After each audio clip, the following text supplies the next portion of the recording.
Is this thing on? Welcome back to Big Mouth, and fancy seeing you here in Jew. Are very welcome, my friends, and especially my enemies. Come in, sit down, no touching. I don't do the touching. Hello and welcome to Wednesday's edition of the DCEU Daily. I'm quite sure it's Wednesday. Well, actually, I'm starting to doubt my own sanity with everything that's going around the world right now. But with everything that's going on around the world, there's still DCEU things to talk about. Now, I want to continue on with the subject I was tackling in yesterday's DCEU Extra, where I played an interview or a video from Dwayne "The Rock" Johnson from Instagram talking about his role as Black Adam. And we just saw the passion, didn't we? And how excited he is. But one word was synonymous with that video. Superman, Superman, Superman, Superman. He likes talking about Superman. But what does the Black Adam movie mean for the future of the DCEU? Well, I think this is a very, very big film. A very big film. And please, if you're feeling charitable, please smash that subscribe button and that like button and follow me over on Twitter at MoviesTVMan. I think this is the film that could set a new template for the future of the DCEU. I think they're going to introduce a lot of characters that we're going to be seeing a lot of. The Justice Society, we will be seeing these guys and girls a lot in the future of the DCEU. And you're going to say, how, Mick? And I keep on saying that the Batman is part of the DCEU. Again, you're going to say, how, Mick? And it all goes back to one thing, that this timeline is going to be changed, A, in Wonder Woman 1984, and B, in the Flash movie, the Flashpoint movie, that Ezra Miller will be starring in. So these are very interesting events that are going to be happen.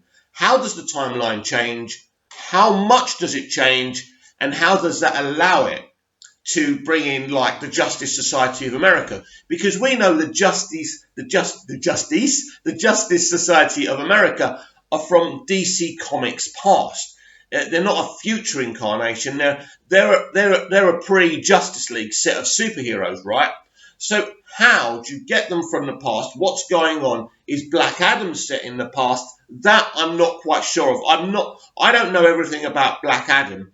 I know he ends up being an anti-hero. But what I love about what The Rock was saying is look, what I like is because it's his production company. He's very much involved in this movie. This is not just a role. This is important. And he wants to play a bigger part in the wider narrative of the DCEU. So he was very, very clear. This is a dark story. This is a dark character in tone, in emotion, and he made it very, very clear that this film is an origin story. So we know it's an origin story. We know it's going to be compelling. We know it's going to be dark, and we know it's going to be serious. I'm sure there'll be comedy and light moments there. But this is very important to The Rock, that this is a big origin story for the character. We understand who he is and why he becomes what he becomes. And it's all about him losing the one thing he loves in the world, his wife or his girlfriend or whatever she is, right? And he tries to bring her back. And by trying to bring her back, he creates a calamitous situation, and then he has to join forces with everyone else. And ultimately, he does become this anti-hero, which for me is a great look. It's all in the comics anyway, but it's really exciting. This sounds like a really exciting movie. And I tell you what, when your lead and your production team are so invested in what they're going to put out in cinema screens, that's a very, very exciting thing. That shows you the potential of this film. But also, I think this is an important film for Walter Hamada, because as I've already explained, this sets up the future of the DCEU. This sets up the Justice Society being a big part of the future of the DCEU. And having the Justice Society, a group of people that are from the past, maybe being part of the present of the DCEU, or maybe even, who knows, when Diana does what she does, she may actually go back in time, where it's the Justice Society of America and not the Justice League. And maybe that's where the DCEU will be set in the future. Imagine how exciting that would be. So anything's possible, but we don't know anything until June, or we hope June, until we find out what's going on. But certainly, the Black Adam movie is becoming a bigger and bigger and more important DCEU movie. And the potential it has to excite people, especially comic book fans, is very, very important. What The Rock does, he brings in the mainstream audience. He brings in his own fans as well. This is a massive box office potential for the DCEU, DC and Warner Brothers, including his own kind of production company as well. So the potential is limitless. Seeing the Justice Society of America, one of the things I'm really excited about, I've loved this character since I saw him in Smallville, and it's Dr. Fate. That's going to be amazing, and what they do with him and how they use him. Now, he's going to be very interesting because he can tell the future. Now, that's interesting. Could he see that nightmare scene? Who knows? Could this squeeze in the Snyder Cut? Who knows? Anything's possible with Dr. Fate, but Dr. Fate is a really, really great character, and I can't wait for everyone who doesn't know who he is to be introduced to him. So that's Black Adam coming out in November, December of 2021. Yes, that's just next year. 3 DCEU movies coming out next year, and it really, really is exciting. Word of advice. Never do a video first thing in the morning when you're really bunged up, because you're going to have to keep on pausing your video, but never mind. So Amy Adams has said she'd love to play Lois Lane in the future again in the DCEU, as Jesse Eisenberg has said. But she has also said that Warner Brothers are going in a different direction. I don't know. I don't know what's going on. She clearly knows something, or maybe she's been told your time is done with the DCEU. Don't forget that Amy has just started going on Instagram. She has got her own Instagram account where she's reading bedtime stories from a bunch of stories that her husband illustrated and she wrote, if I remember rightly. And she's also promoting some charity work on there. So go check Amy Adams out on Instagram. But it does look like we may have seen the last of Amy Adams, Lois Lane, in the DCEU. It looks like we are going to have some recasts, and I definitely think the J.J. Abrams Superman movie is almost certainly, definitely happening, maybe, hopefully. So this is an interesting, Kevin Smith's been talking a lot again, and Kevin Smith does talk a lot, especially about comic books and comic book movies, and this is what he's had to say about the Batman. Kevin Smith wants Johnny Depp to play the Joker. Interesting. I'd be more than fine with that. A bit of stunt casting would be cool. Stunt casting sometimes can be a good thing. So, filmmaker Kevin Smith is keen on seeing Johnny Depp take up the role of the Joker in the upcoming DC film, The Batman. There have been rumours of the actor being poised to join the film's cast as said character, and the recent fan art depicting as much certainly does the notion justice. The movie already has some top names such as the likes of Zoe Kravitz as Catwoman, Paul Dano as Riddler, and Colin Farrell as Penguin, joining Robert Pattinson as part of the star-studded Batman movie cast. All playing villains, however, Depp's name was recently thrown in there. The 56-year-old remains one of the more popular faces in Hollywood, and as of 2018 was the third most grossing actor in the world, having seen over $10 billion attached to his name. His role as Jack Sparrow in the Pirates of the Caribbean movies is perhaps one of the best he's played. Although the franchise has moved on without him, which is absolutely insane, and it's what's been going on in his personal life, which Disney have tried to distance themselves from.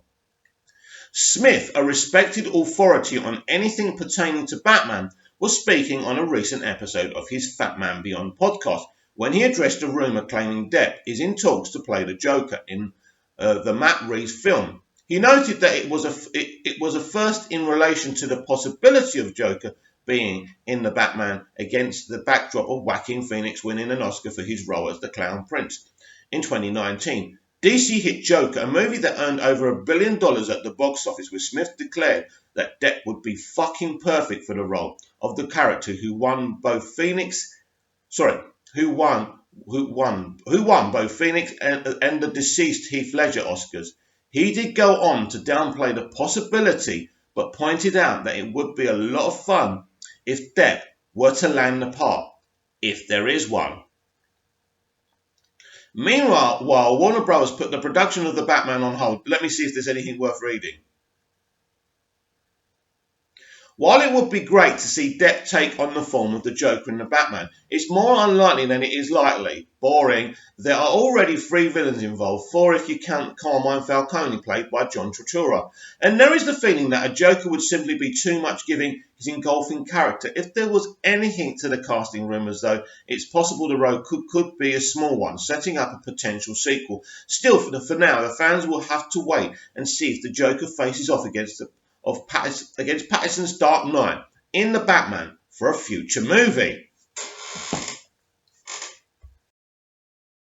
I actually want to sneeze, but I can't, so that's why I paused again and I looked a bit panic-stricken after I read the article. I think I'm all right for now, so let's be a pro and let's go on. So at the end of that article, Screen Rant tried to dismiss the whole Johnny Depp being the Joker. Oh, it's too much to have the Joker in there. Maybe he'll play a small role. Maybe he'll be in a sequel. Right?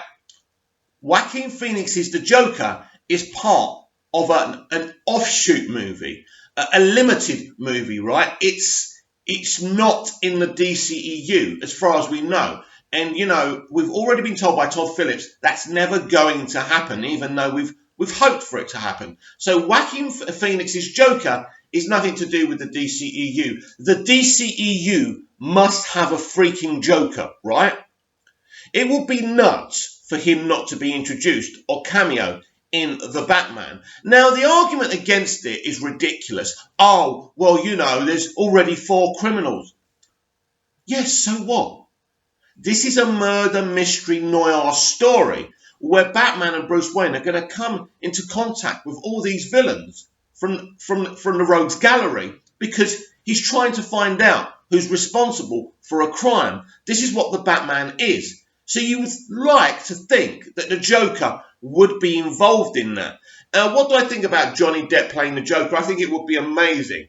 If he could put as much character into his Joker as he did into his Captain Jack Sparrow character, I think we could have something incredibly special. So I don't think Johnny will play the Joker, but who knows? And I would absolutely love it. It's just fan casting, basically. We're just talking here. Nothing's actually happened. Probably nothing's gonna happen. But I do think that it's important that we do. I mean, who is the DCEU Joker now? Is it Leto? Is it someone else? You know, they had a body double in Birds of Prey who looked exactly like Leto. Does that mean that Leto is still the Joker? Does that mean potentially that Leto could return to the DCEU in a cameo role in the Batman? That would be very, very good. Now, if the Batman isn't part of the DCEU, which would make me wrong, that means you could have this stunt Johnny Depp casting. You could have anyone. But again, it would be ridiculous for the Batman not to be part of the DCEU. Now, the Batman being about a younger Batman, right, would lend my theory maybe to being true that when they change the timeline, the whole of the DCEU goes back to the past. This could support this younger Batman being part of the DCEU. It's all very, very exciting, isn't it? Because we don't have a clue what Walter Hamada and his team are up to. But it makes sense. The Justice Society of America in a Black Adam movie, which is almost certainly, is a DCEU movie. The Batman, we don't know whether it's in the DCEU or outside of the DCEU. But if it's in the DCEU and we've got this younger Batman, Diana changing the timeline and things changing, could point to the DCEU leaving the present and going into the past. And how interesting would that be? And what would that mean for the Flash movie? Some exciting things. Tell me about your theory about the Batman. Tell me about your theories about Black Adam. Would you like to see Johnny Depp play the Joker. I certainly would. I almost certainly feel that the Joker should and will be in the Batman. But what do you think? Do you think the Joker character should be in the Batman movie? Should it be played by Leto? Should it be played by Johnny Depp?